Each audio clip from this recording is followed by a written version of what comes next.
La colère de Gisèle Pellicot hier devant la cour criminelle du Vaucluse. Elle était parvenue à garder son calme, mais face aux dénégations de certains accusés, elle a explosé d'une colère compréhensible. Cette femme, droguée et violée à de multiples reprises par son ex-mari et des inconnus, n'a pas supporté les sous-entendus des avocats de la défense. Elle se serait rendue complice des agressions qu'elle a subies. Compte rendu d'audience, Stéphane Burgat.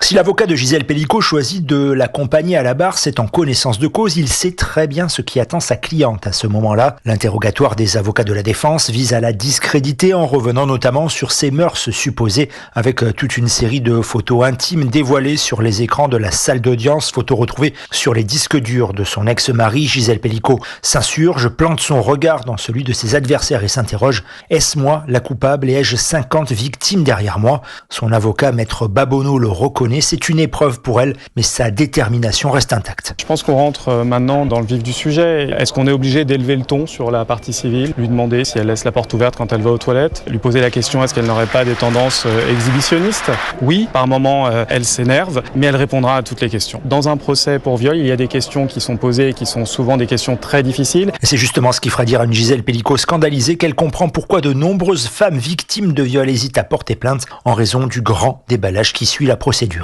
Avignon, Stéphane Burgat, Europe 1.